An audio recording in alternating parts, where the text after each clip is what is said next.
हमारे प्रधानमंत्री जी का सपना है कि जब शताब्दी मिले तब भी यही सरकार रहे। पहले आपको अगले 25 साल तक इसी शिद्दत से, इसी मेहनत से आपको इस सरकार के साथ आपको बने रहना है। किसी के भटकाने, किसी के भरमाने में आने की बिल्कुल जरूरत नहीं है। द लाइव टीवी, सच सबसे आगे। नमस्कार, द लाइव टीवी आप देख रहे हैं, आपके साथ मैं हूं आदित्य कुमार। अगर अधिकारी नेतागिरी करने लगेंगे तो फिर कैसे काम बनेगा? क्योंकि ब्यूरोक्रेसी का अलग काम है और पॉलिटिक्स का अलग काम है। लेकिन पॉलिटिक्स और ब्यूरोक्रेसी जब एक साथ आ जाएंगे तो आप समझिए कि फिर एक धर्रे पर काम होना शुरू हो जाएगा, फिर एक इशारे पर काम शुरू होगा। फिर जो अधिकारी है वो जनहित में काम ना करके एक पार्टी हित के तौर पर काम करते हुए दिखाई देंगे और फिर चुनावी नतीजे भी उसी ओर मुड़ते हुए दिखाई देंगे। यानी आम जनमानस के साथ धोखा किया जा रहा है। ये हम इसलिए कह रहे हैं क्योंकि मध्य प्रदेश के एक जिले के डीएम का वीडियो वायरल हो रहा है, जिसमें डीएम साहब कह रहे हैं कि बस यही वाली सरकार चुनना है, ये सरकार शताब्दी बना देना, अभी अमृत महोत्सव चल रहा है, ये सब हो रहा है, अमृत काल चल रहा है और फिर यही सरकार बनवा देना, सब कुछ ठीक हो जाएगा। अधिकारी सब देखो आपके पास बैठे हुए हैं। हम वो वीडियो आपको दिखाना चाहते हैं और जो आरोप लगातार भारतीय जनता पार्टी शासित राज्यों में अधिकारियों पर लगते रहते हैं कि वो अधिकारी बनकर काम नहीं बल्कि एक भारतीय जनता पार्टी के पदाधिकारी बनकर काम कर रहे हैं, वो एकदम सच साबित हो जाएगा इस वीडियो के बाद। और एक और वीडियो हम उत्तर प्रदेश का आपको दिखाएंगे, लेकिन पहले जरा ये डीएम साहब का वीडियो देख लीजिए, फिर इनका नामकरण भी बताएंगे हम और साथ ही साथ बताएंगे कि कहां के डीएम है साहब। देखिए जरा वीडियो देखिए। क्योंकि हमारे मुख्यमंत्री जी कहना है कि आप लोगों के आशीर्वाद से, आप लोगों की दुआओं से वो चौथी बार मुख्यमंत्री बने। माननीय मोदी जी कहते हैं कि 75 साल हो गए देश को आजाद हुए, आजादी का अमृत काल चल रहा है और शताब्दी 25 साल बाद मनाई जाएगी। हमारे प्रधानमंत्री जी का सपना है कि जब शताब्दी मिले तब भी यही सरकार रहे। पहले आपको अगले 25 साल तक इसी शिद्दत से, इसी मेहनत से आपको इस सरकार के साथ आपको बने रहना है। किसी के भटकाने, किसी के भरमाने में आने की बिल्कुल जरूरत नहीं है, क्योंकि ये सरकार पहली बार है। अभी रात के 9 बज रहे हैं, सारे जिला स्तरीय अधिकारी को हमारे यहाँ बैठे हुए हैं और किसी को नींद आती नहीं दिख रही होगी, सबके अंदर उतना ही जोश। ये है, माननीय मुख्यमंत्री जी ने साफ कहा कि ये आप लोगों की सेवा का हम लोगों को दुर्लभ मौका मिला।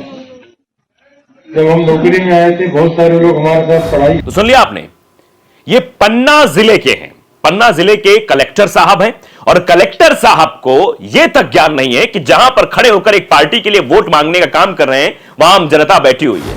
उनको एथिक्स की क्लास जरूर पढ़ाई गई होगी, उनको नीति शास्त्र पढ़ाया गया होगा, नैतिक शास्त्र पढ़ाया गया होगा, जिसमें बताया जाता है कि आपको किसी भी पार्टी की तरफ झुक के काम नहीं करना है, आपको अपने जाति धर्म के अनुसार पर काम नहीं करना है, आपको न्यायोचित काम करना है। मतलब जो न्यायिक चीज हो, किधर भी पल्ला आपका भारी नहीं होना चाहिए। जिधर सत्य है, जिधर न्याय है, उधर ही आपका पल्ला भारी हो, यह सिखाया जाता है, नैतिक शास्त्र बताया जाता है। शायद उस क्लास में गए नहीं होंगे डीएम साहब।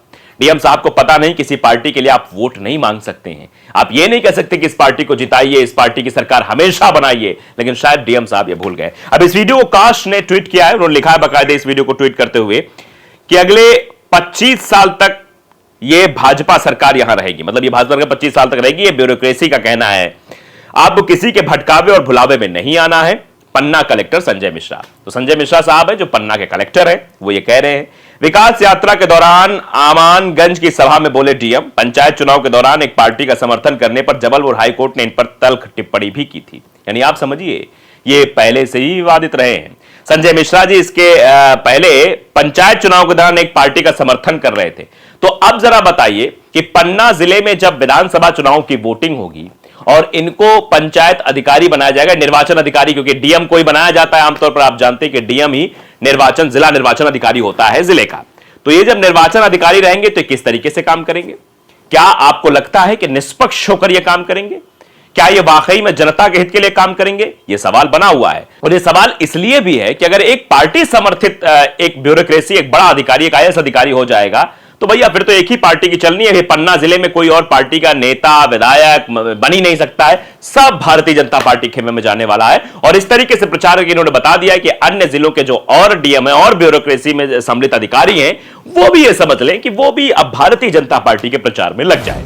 इसी से रिलेटेड एक और खबर है जो उत्तर प्रदेश से आई है कि भैया सरकारी अधिकारी जो है, पुलिस विभाग के जो अधिकारी हैं, वो पदाधिकारी बनकर काम कर रहे हैं। किसके? भारतीय जनता पार्टी के। ये अखिलेश यादव ने कहा है। समाजवादी पार्टी के राष्ट्रीय अध्यक्ष अखिलेश यादव ने एक मसले को लेकर पुलिस अधीक्षक को फोन किया, लेकिन पुलिस अधीक्षक ने उनका फोन नहीं उठाया। तो उन्होंने बाद में भी कह दिया कि पुलिस अधीक्षक जो है वो भारतीय जनता पार्टी के पदाधिकारी के तौर पर काम कर रहे हैं। जरा अखिलेश यादव का भी यह बयान आप सुन ही लीजिए। एक परिवार आया और रोता हुआ आया कि रात में उनके परिवार एक समाजवादी पार्टी के पूर्व में रहे प्रत्याशी उसको उठा लिया है पुलिस ने। मैं लखनऊ से चल करके बरेली, बरेली से चल करके रामपुर और रामपुर से मुरादाबाद तक मैं फोन मिलाता रहा हूं, लेकिन अभी तक पुलिस कप्तान का फोन नहीं उठा। सोचिए, अगर पुलिस के अधिकारी भारतीय जनता पार्टी के पदाधिकारी बन जाएंगे, उनसे क्या न्याय की उम्मीद करेंगे आप? और ये एक घटना नहीं है। तो सुन लिया आपने, बताया जा रहा है कि यह बयान जो है आरपी यादव के मसले को लेकर दिया गया है। आरपी यादव को रातों रात पुलिस ने गिरफ्तार कर लिया। उसके बाद जब ये फोन मिलाया गया अखिलेश यादव की तरफ से, तो अखिलेश यादव का फोन ना उठाए जाने पर रायबरेली के कप्तान के बारे में यह टिप्पणी अखिलेश यादव के द्वारा की गई। उसके बाद अब जो है मामला कैसे तूल पकड़ रहा है ये सब आप देख ही रहे हैं, लेकिन उस पर बात नहीं करेंगे। हम बात इसी पर आकर करते हैं। क्या एक ब्यूरोक्रेसी को, एक अधिकारी को एक पार्टी के पदाधिकारी के तौर पर काम करना चाहिए? अगर वो एक पार्टी के पदाधिकारी के तौर पर काम करेगा तो निष्पक्ष कैसे हो पाएगा? फिर निष्पक्ष इलेक्शन कैसे हो पाएंगे? फिर निष्पक्ष न्याय किसको मिल जाएगा? अब अगर बताइए, ये पन्ना के संजय मिश्रा साहब हैं, कोई मसला हो जाए पन्ना में, कोई जमीनी विवाद का हो, कोई भी मसला हो जाए, और एक तरफ भारतीय जनता पार्टी का कार्यकर्ता रहे और एक तरफ आप जनता रहे, तो इनका झुकाव किसकी तरफ होगा? आपके मन में भी यही सवाल आएगा कि भारतीय जनता पार्टी की तरफ से। तो आप बताइए जरा, अगर भारतीय जनता पार्टी का जो कार्यकर्ता है या नेता है वो गलत सिफारिश कर रहा है या गलत चीजें करके आ रहा है, तब भी किसका सुना जाएगा? भारतीय जनता पार्टी की। क्योंकि पन्ना के जो कलेक्टर साहब हैं, संजय मिश्रा साहब, ये तो कह ही रहे हैं कि भारतीय जनता पार्टी की सरकार बने, भारतीय जनता पार्टी की सरकार रहे और कोई सरकार ही ना रहे। तो आप सीधे तौर पर अंदाजा लगा सकते हैं कि अगर अधिकारी डीएम हो या फिर एसपी हो या पुलिस का कोई अधिकारी हो या कोई भी मतलब प्रशासनिक अधिकारी हो, वो एक पदाधिकारी के तौर पर काम करना शुरू कर देगा, तो फिर निष्पक्षता की बात रह कहां से जाएगी? और इस पर लोगों का रिएक्शन भी आ रहा है, लोगों का रिएक्शन भी पढ़ना जरूरी है कि आखिरकार लोग ये क्या कह रहे हैं। मनीषा कुमारी हैं, वो इस पर लिखती हैं कि अब यही काम रह गया है इन सबका, पार्टी के प्रवक्ता बने फिर रहे, कलेक्टरी पद त्याग क्यों नहीं देते? ये भी कहा जा रहा है कि भैया पार्टी के पदाधिकारी बन जाओ, पार्टी में ज्वाइन कर लो, छोड़ दो यहां पे कलेक्टरी क्यों कर रहे हो, पार्टी पदाधिकारी बनके प्रवक्ता बनके काम करो। पीयूष पांडे लिख रहे हैं कि इन साहब कोई बताए कि कुत्ता पाले बिल्ली पाले लेकिन अहंकार और गलतफहमी ना पाले। ये भी चीज इनको बताई जाए, लोग ये कह रहे हैं, हम नहीं कह रहे हैं। राज शर्मा नाम के प्रोड्यूसर ये लिख रहे हैं कि हम क्या कर रहे हैं ये समझ नहीं आ रहा है, उन्होंने संविधान को दरकिनार कर अंधेर गर्दी मचा रखी है, हम मूक दर्शक बनके तमाशा देख रहे हैं, बस देश का भविष्य बचा लो। देश का भविष्य अंधकार में जा रहा है, देश के भविष्य के अंधकार के बारे में लोग टिप्पणियां कर रहे हैं, लेकिन क्या देश के भविष्य को बचाया जा रहा है?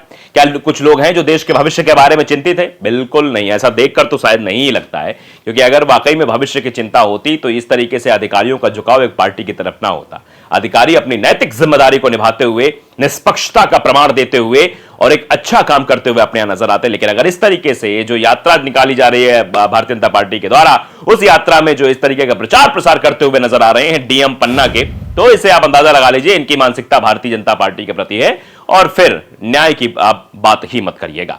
तो द लाइव टीवी को अगर आपने सब्सक्राइब नहीं किया, सब्सक्राइब जरूर करिए, बेल आइकन दबाइए ताकि सच खबरें आप तक पहुंचती रहें। नमस्कार।